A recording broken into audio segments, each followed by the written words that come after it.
You're listening to Pitch Perfect, the podcast, not the movie. And I'm your host, Nate, and joining me, as always, is my co-host, Josh, but you might know him better from his work as Christopher Walken's accent coach on the set of the film Wild Mountain Thyme. Yes, hi, I'm Walken here. Nate, I'm sorry, I lied to you about that one. I didn't do that, okay? No? I was embarrassed about this, but I was the story editor for Wild Mountain Thyme. Mm. And I was drunk and tired, and I'm not, proud of myself, but that twist was my idea. See, I assume that movie was written by, pulling Scrabble tiles out of a bag. No, I had a long day, and I was just, watching a B-movie on Netflix, and we're just I don't know, what if we just do that? And made it work, I guess. Fun fact about me, I've never actually seen the B-movie, except in, a super compressed form as part of a YouTube shitpost. Yeah, I don't think we need to see the B-movie unless we do our Jerry Seinfeld season. Josh, can you name another movie with Jerry Seinfeld in it? No, I can't. I guess we're not doing a Jerry Seinfeld season. Yeah, I can't think of one either. I'm sure there's gotta be at least one other. What is the deal with having Jerry Seinfeld in other movies? Anyway, I think it's important to note that welcome to the final episode of the first season of Pitch Perfect. We have come a long and arduous way to get to this point, and here we are, right? Yeah, this is the last step of our journey. Cool. Oh man, I'm so excited. We got so many cool ideas. Alright, let's get into it. Faster than a speeding bullet, more powerful than a locomotive, able to leap tall buildings in a single bound. The infamous hero is now the man of the hour, Ernest P. Your podcast has been hijacked by me, Dr. Otto von Schnick, the character from the movie Dr. Otto and the Riddle of the Gloom Beam. This is what I sound like, don't check.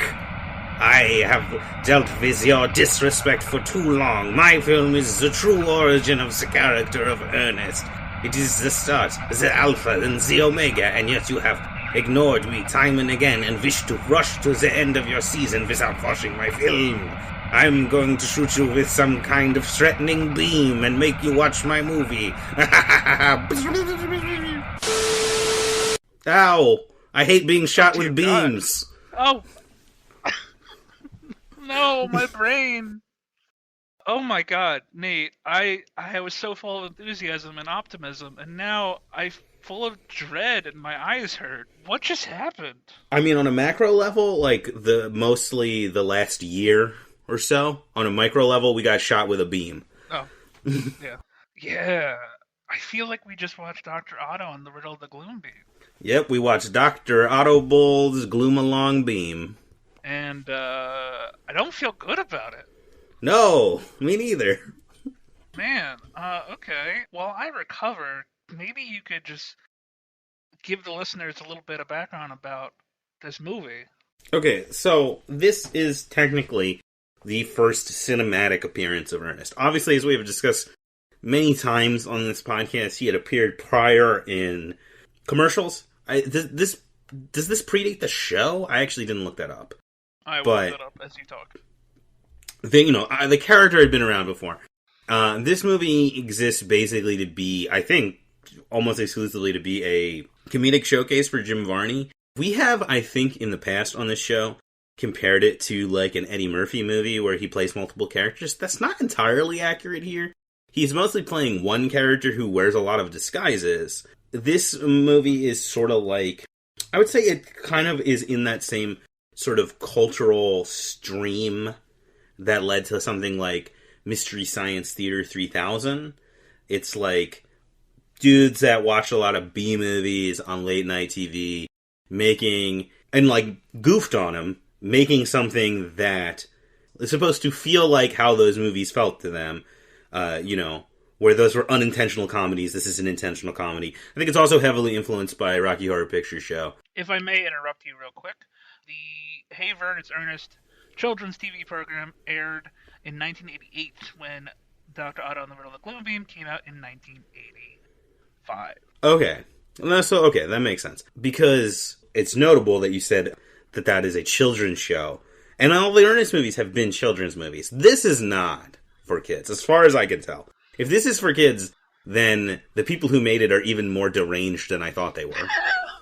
Ain't that the truth? But I mean, in terms of plot, there really isn't much to this movie. It's a lot of farting around, as we have been known to say on this show. Like, this is mostly farting around. Mm-hmm. It's Jim Varney plays Dr. Otto von Schnickig, who you will know from hijacking this podcast earlier. Something I don't know how I don't know how to reconcile the fourth wall here, but there we go. We're just gonna need to increase our budget next season so we don't get any interruption from Pauly Shore.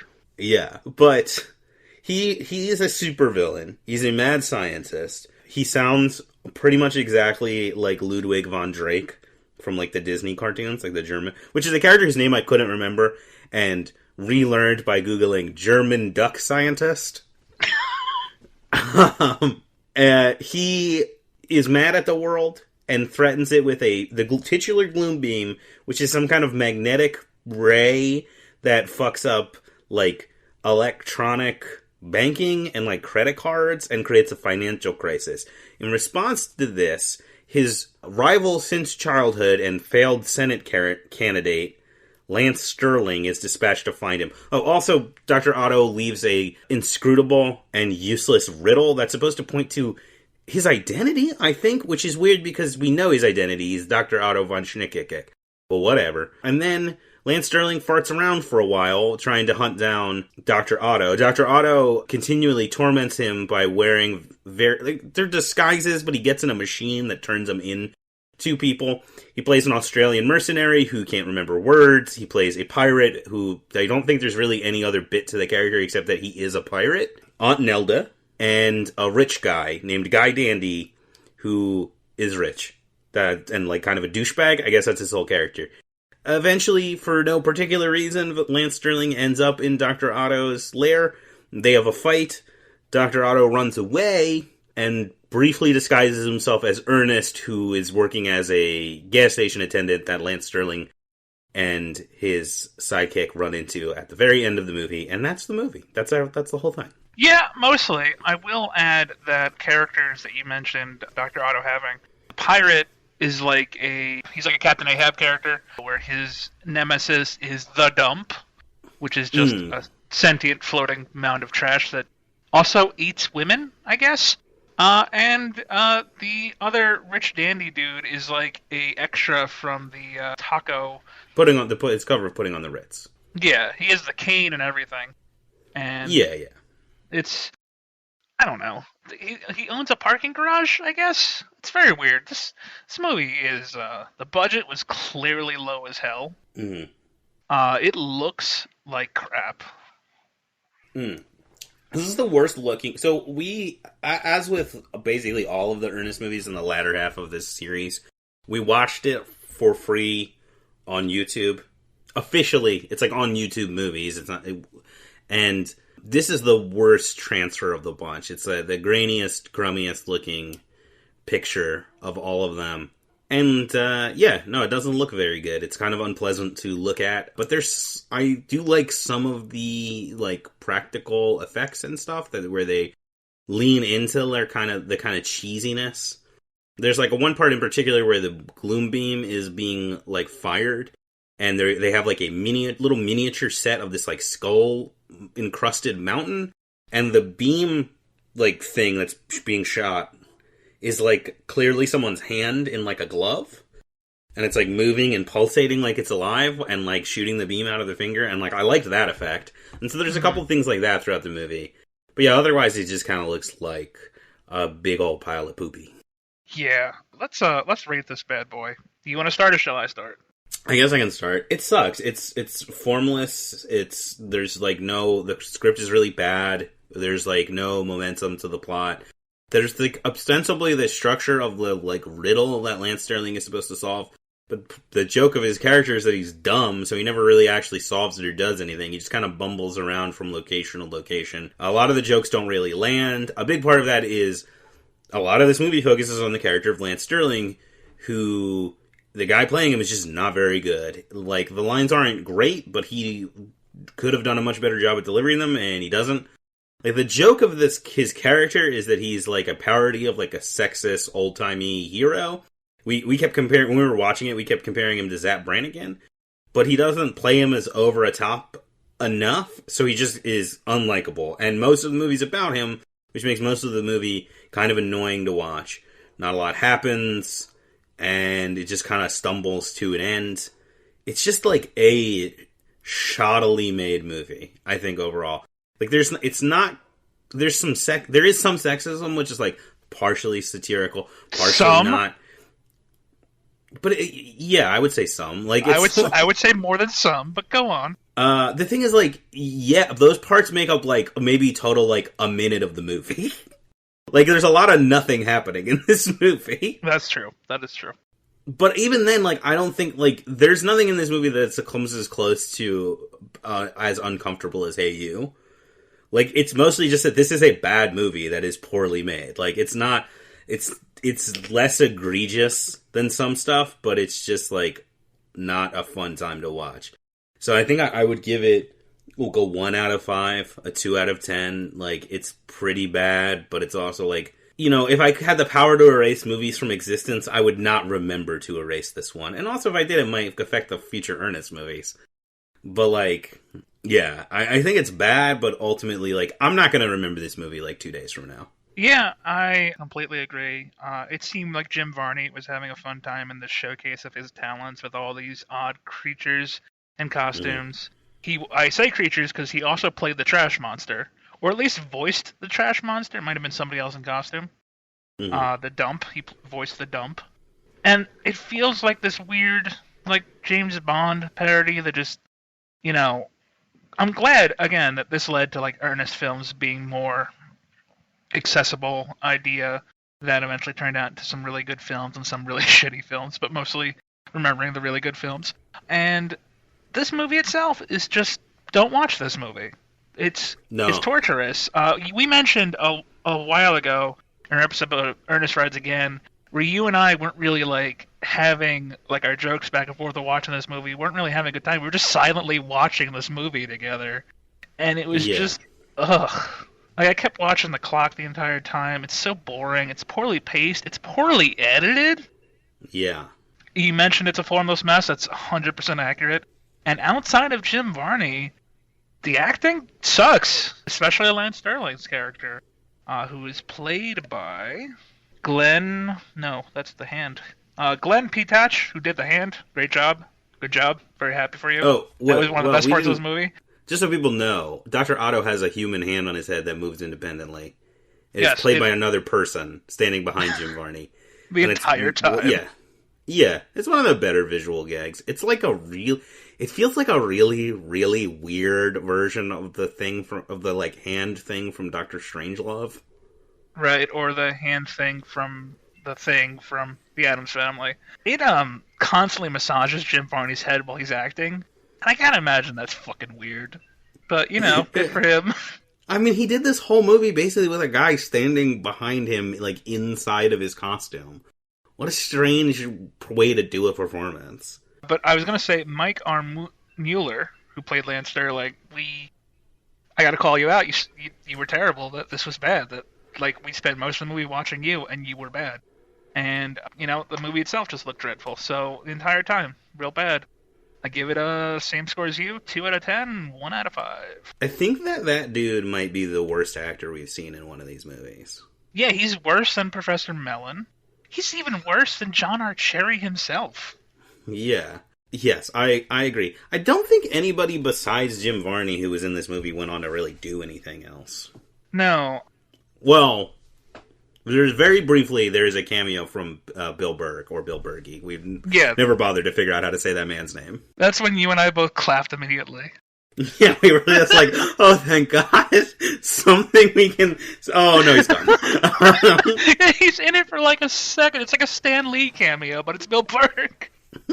It's like retroactive though, because nobody at the time is going to be excited about that. But we, having watched all of these movies, got suddenly stoked and then like totally deflated because he's like a mechanic who's like barely in the movie. If we had to, this is not an Ernest movie. I'll say that right now. If we did consider it an Ernest movie and we had to put it on the spectrum from Wernest to Bernest, I would put this second to Wernest, just above Ernest Goes to Africa. Same. It's surprising that I would rather watch Ernest Goes to School or Ernest Rides Again than Dr. Otto. But I feel that way.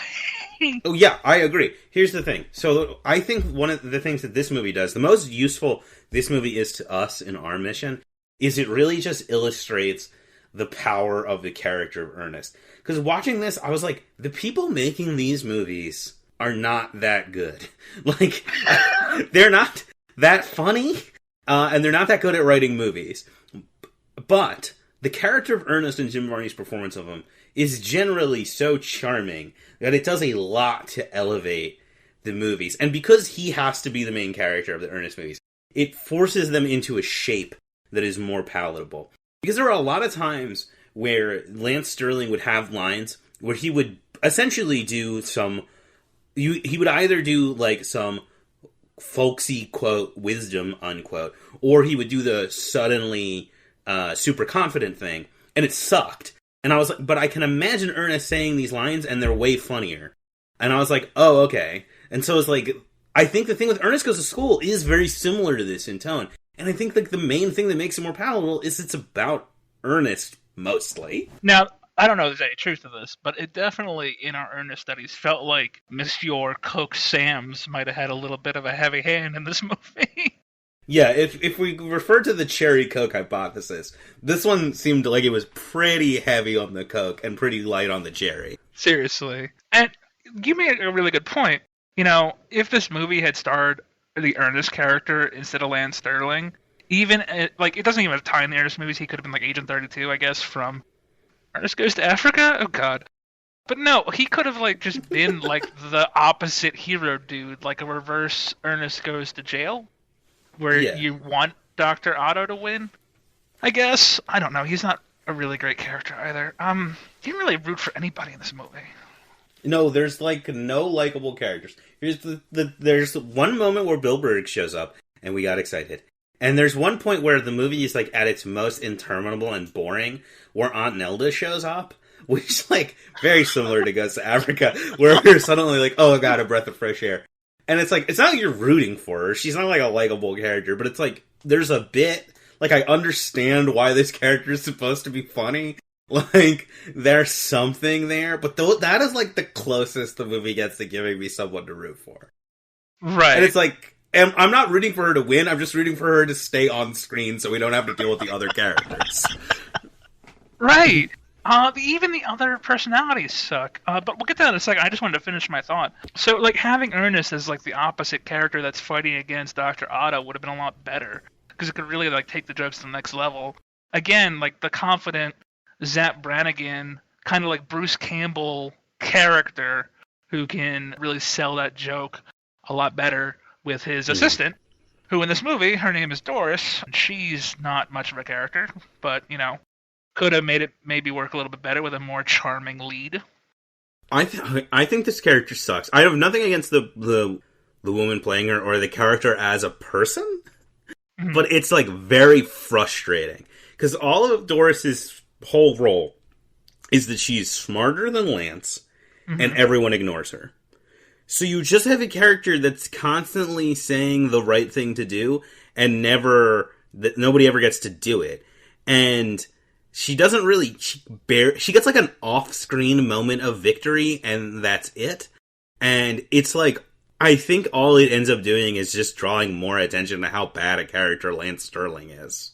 Yeah, like, even, like, Kiff, to use a Zapp Brannigan allegory, even, like, Kiff is, like, a more interesting character because they give him more to do, and, like, even when he's, like, sad and depressed and doing all this nonsense, he, like, still has a sense of humor.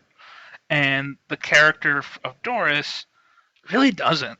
She's mostly just, like, a straw man, but, like, a straw man for, like, realism, I guess? Is that a thing? Did I make that up? I mean, I think what you're describing is just a poorly done straight man, which is what her character is. I'm Yeah. Yeah. yeah. It's just everything kind of sucks in this movie. There are a couple things that I liked. Do we want to talk about those? Yeah, let's get to high point, low point. Okay, you want to start with high points? I have very few of these, and they're pretty, niche. I have a few high points as well, and they're mostly small, tiny moments that I enjoyed out of this mostly formless mess of a movie that was torturous. Okay. So I can start. Yeah, you start off. I like the hand on the head. I like the constant head massage. I like that the hand was always moving. I thought it was an interesting dynamic for the character.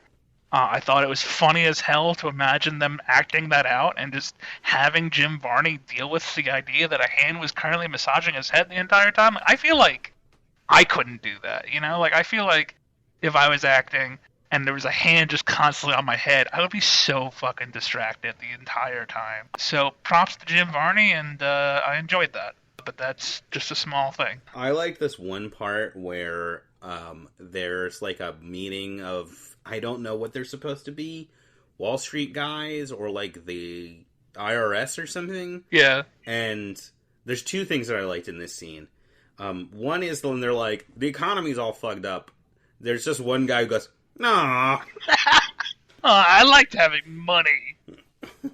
I like that guy. There's also this bit in that scene where the one dude from this consultant guy shows up, and he's like, "Look, this thing where he's fucked up all of the credit cards with his gloom beam is going to cause a domino effect that's going to ruin the entire world economy. And to illustrate, I've set up this visual representation using rat traps. And to just explain the concept of a chain reaction, he drops a little thing on a bunch of rat traps in a tank, and then all the rat traps go off." Yeah, they actually pay this a bit off in the movie, where Dr. Otto is explaining his plan to one of his hench girls, I think the most important hench girl, where he just literally has a pair of giant dominoes that follow each other, and she explains how the market crashes with a bunch of technical economics knowledge, and he's like, "Yeah, you almost got it." Mm-hmm. You got another high point? I do. It actually follows that scene that you're talking about, where Lance Sterling comes in, and they're like, "Lance, you gotta go do this mission. But before you do, I got a really serious question for you. If you could be any animal, what kind of animal would you be?" And I don't know, that got me. That got me too. So here, my other high point is there's a character. So in addition to the sort of hench girls or hench babes that Dr. Otto has, he also has a robot, which I kind of just like the robot in general. He's got a totally normal sounding voice. It's not modulated at all. He's just "Hello, I'm a guy. I'm a robot." And his design is that he has a bucket for a head, and they have a smiley face that changes depending on his emotion. And there's two things that I like about the well, I kind of like the smiley face thing, and I like that he has a totally normal sounding voice. I also like that for some reason he's wearing plaid shorts throughout the whole movie. The whole movie. And also, there's one part where Lance Sterling escapes from, I believe it's the Australian mercenary character. And in sort of a classic supervillain moment, Dr. Otto goes to berate his sidekick, this robot, Willie. And it's that thing where it's oh, the villain is going to be "You nincompoop, I can't believe you let him escape." Even though it's clearly not that guy's fault. And then they have the robot stand up for himself, and he shouts over Dr. Otto, and he's like, "I shot my little arrow, and I did everything I could, and it's not my fault." And he walks away complaining. And I was like, oh, that's nice. You don't ever really get to see that sort of character stand up for himself. Nate, my brain's a little fried from the gloom beam that happened to us during this episode. But I feel like Willie has a different, longer name that you're maybe omitting. Oh, okay, yeah. So I don't think this comes up in the movie necessarily. It might, but we just missed it. But I did look it up on Wikipedia, and apparently that character is named Slave Willie. Mm-hmm.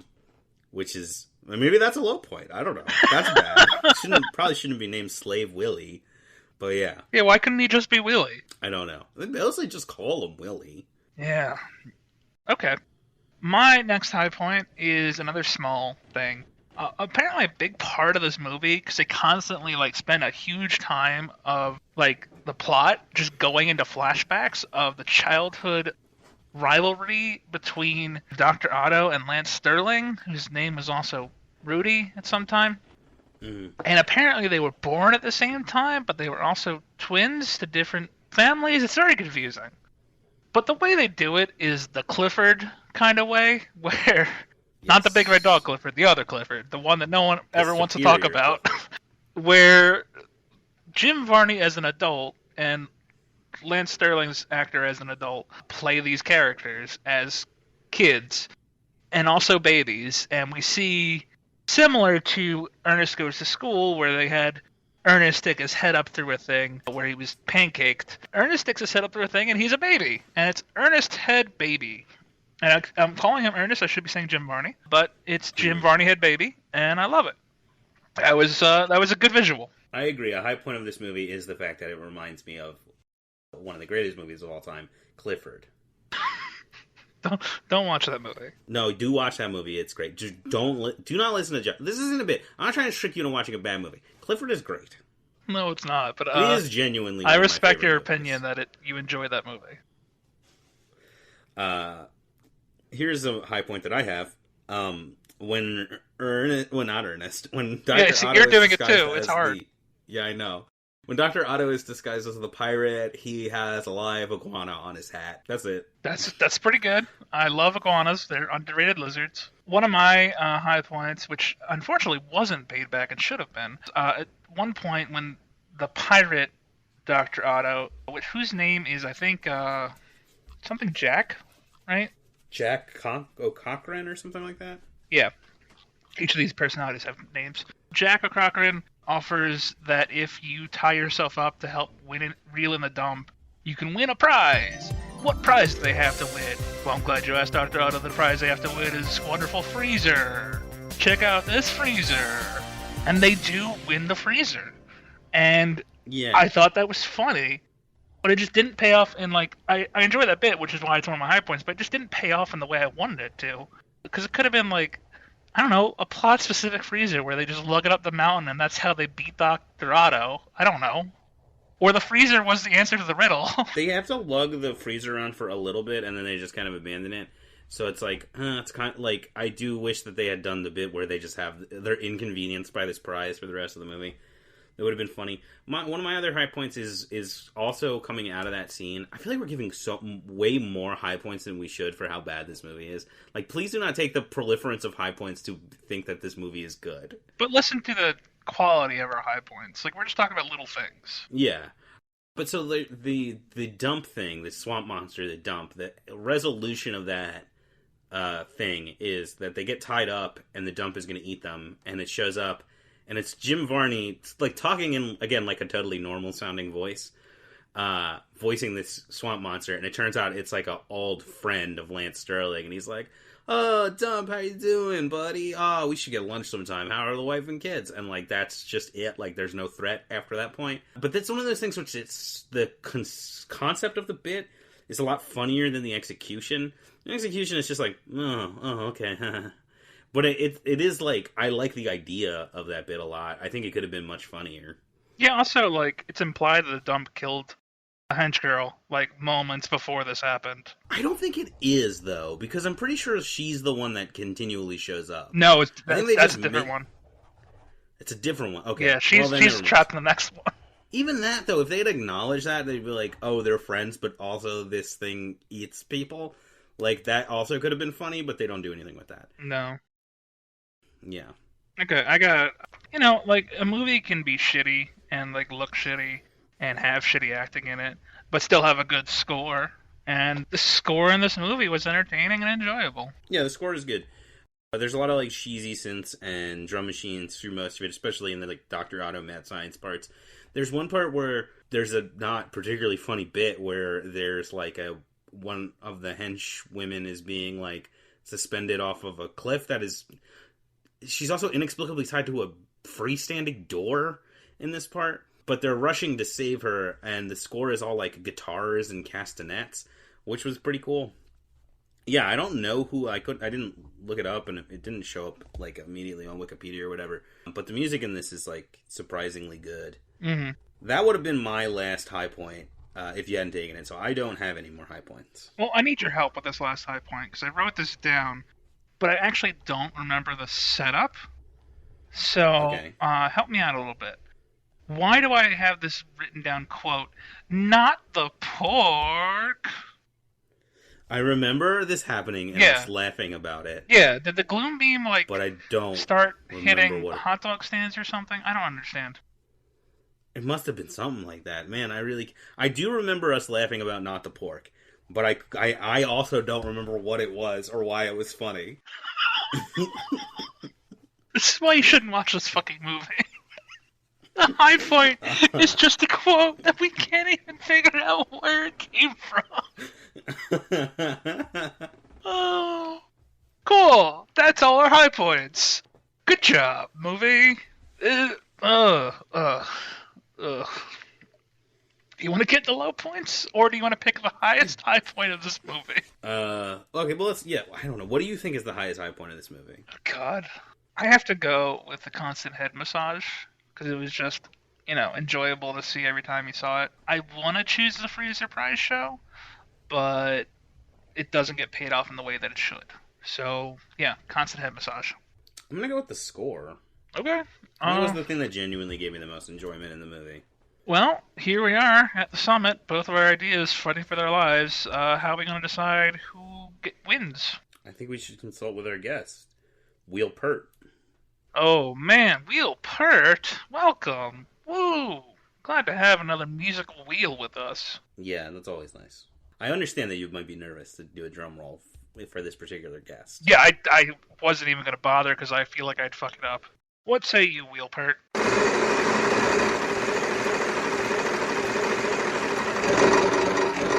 He agrees with you.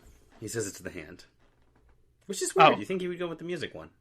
I thought he'd agree with me that my drumming would be bad. Oh, cool. Oh, he also agrees that your drumming would be bad. Yeah, thanks. Yeah. Okay, cool. Well, thank you, Wheel Pert. Appreciate that. I will cry forever in my heart. But also be happy that the head massage is the point that we're going with. Let's do low points. I mean, it's the whole movie. Yes, the whole movie. It looks like crap and is form of font pacing. We talked about that. But let's, do you have any, specific low points? Do I have any specific low points? Because I feel like you should, based on something I remember you getting upset about the entire movie. What was that? It has to do with one of the personalities, Rudd Hardtack. Oh, God. Who is the Aussie general who has a child militia camp for some reason. Yeah, that's a weird part of the movie. Yeah, okay, so first off, actually, maybe another high point of the movie might be that there's a character in it named Rudd Hardtack, which is a pretty good name. Yeah, great porn name. Get this fucking character at all.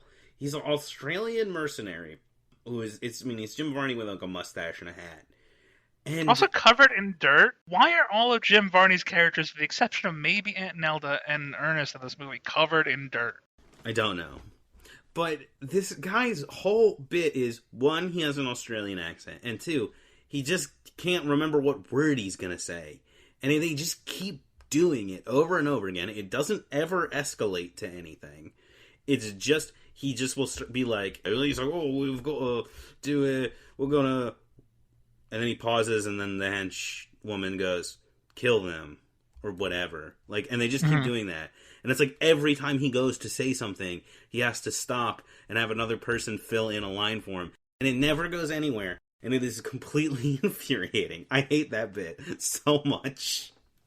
Yeah, I also had a conversation about how we change this movie around and how that bit would evolve into an actual good comedy bit. It's 2 steps removed from it, where basically he just forget his whole lines and would just say, we, and then the henchwoman would basically say a paragraph, and then he would say, but, and then the henchwoman would say another paragraph. Yeah, see, that is escalation. That goes somewhere. There's a punchline. There's a payoff. This is nothing. It's just really annoying. Yeah, so I think it's fair to say that's your low point, right? Yes, that is for sure a low point for me. What do you got? Cool. We can't say the whole movie again, so I can't just say Lance Sterling as a character as my low point, because he fucking sucks and I hate him. But I'm gonna actually go for a more specific thing, where we talk about the fact that 4 times this movie, we have women being tied up. Yeah, so like the structure of the movie is it's almost like a sketch thing, right? Like there's this character, Lance Sterling runs in, and then the character does their bit. The way that they try to inject some sort of conflict and urgency into basically every one of these sketches is by having a woman get tied up. Sometimes it's one of Dr. Otto's henchwomen that's being tied up to act as bait. Sometimes it's not. But they just keep doing it over and over again. And like I said, eventually one of his henchwomen becomes like a real character. Not really, but she becomes like, she joins up with the team and has like a crush on Lance Sterling, like, and gets a name, which I believe is Tina. And so you've got her and you've got Doris, and they both kind of get victories at the end, but not really. And most of the stuff with them happens off screen while the camera is focused on Lance's boring fight with the 4 Jim Varneys. Yeah, you think that'd be funner, but no, it was bad. No, so like there's like 4 specific scenes of women being tied up. One is the pirate scene, where they tie up a girl to be fed to the dump, to attract the dump, before they tie up Lance Sterling, and she seemingly was fed to the dump. Also, it's implied that the pirates were very rapey to her before that happened, so that's fun. The second time is Tina. Tina, who joins up the group, is tied to a door, just a door, on top of a cliff before they get to Aunt Nelda's. And then, because Tina screws up, a third henchwoman is tied up and then shot with the gloom beam to be dematerialized, even though she didn't do anything wrong, I guess. And then Tina's tied up again later. Well, also Lance and Doris get tied up. So they're tied up together, but there's still a woman in that equation who is being tied up. Yes. Also, speaking of Doris, she has a weird, kind of implied sex rape scene.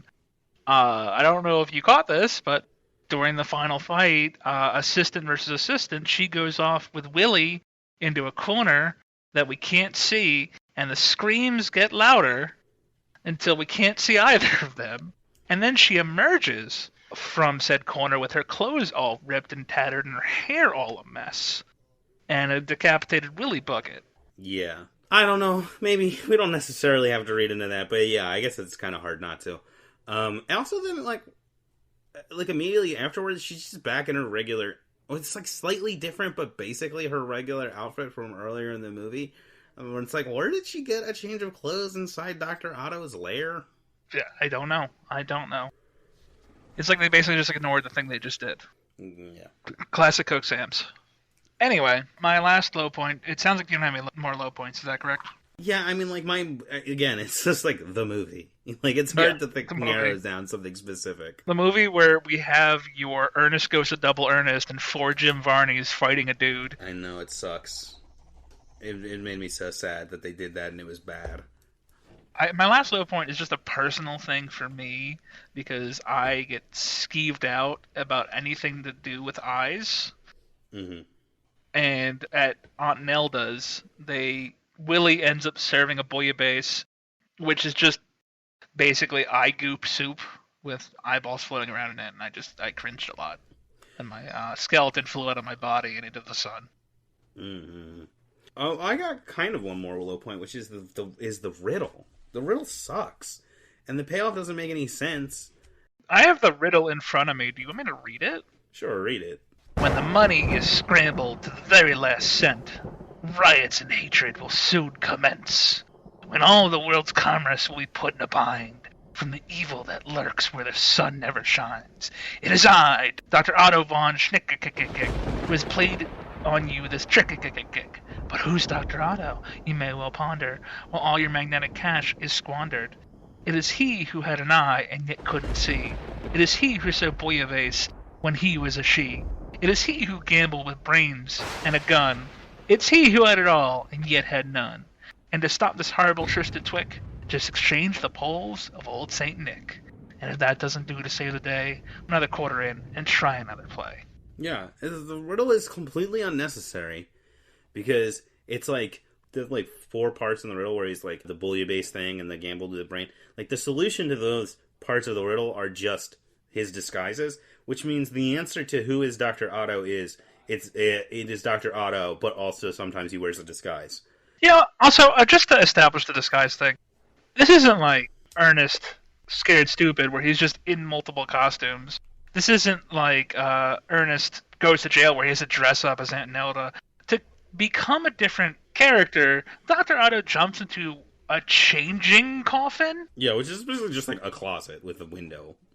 Yeah, it just transforms himself, also clones himself to these characters. I don't know, it's very confusing. Yeah, and then the other part is, I guess it's just telling you to go south, which... I actually kind of figured that part out. What I understood is later in the movie, to turn off the gloom beam, there's 2 buttons. There's a right button and a wrong button. And Lance Sterling is the guy that would always press the right button. But I think the riddle is just that he should have pressed the wrong button, which was the right button to stop the gloom beam. And when I say right and wrong button, I literally mean there's a button labeled the right button and a button labeled the wrong button, just to be absolutely clear. Yeah, the riddle sucks, and the whole movie is structured around it, which is part of why the movie is so, like, poorly structured. Yeah, it sure is. Cool. So, what is our slow point of this movie? Is it the whole movie? I don't fucking know. I don't want to have this conscious conversation about sexism again. We've done this enough. It's so much torture. This isn't an Ernest movie. Why do we even need to figure out what the lowest low point is? It doesn't matter. I mean, Wheelpert's right here. We booked him. I don't know. I guess it's the whole movie. I don't know what's the worst part of the movie. It's the whole movie. I'm sorry, Wheelpert. You had your chance to do a solo, and we super appreciate you and your scalding remarks about my drumming. But we just need to agree that it's the whole movie and just move on. Yeah. Like I said, there really isn't... Like, other bad movies talked about have had, like, a big, like, inexplicable part that stood out as being, like, notably worse than everything around it. This is just a bad movie overall. There really isn't, like, a singular moment. Yeah. Okay, so we did that. We're not going to go into Ernest Essentials, because this isn't an Ernest movie. We have Ernest in it for frickin' a minute. I got something, though. I actually do have something for this. Because I think that this really does illustrate an essential to us, which is... Okay. The movie needs to have Ernest in it. I mean, I feel like I agree with you, but I also feel like that fits into hat and vest. Sure, for sure.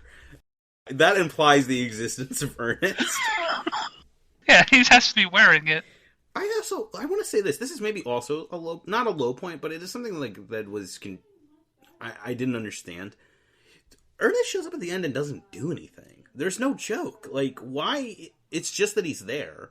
Like, he doesn't really even have a bit. He doesn't, like, do any Ernest stuff. He just shows up at the very end of the movie, and it's like, the joke is just, that's Dr. Otto in disguise, and they don't know it. Like, why was that Ernest?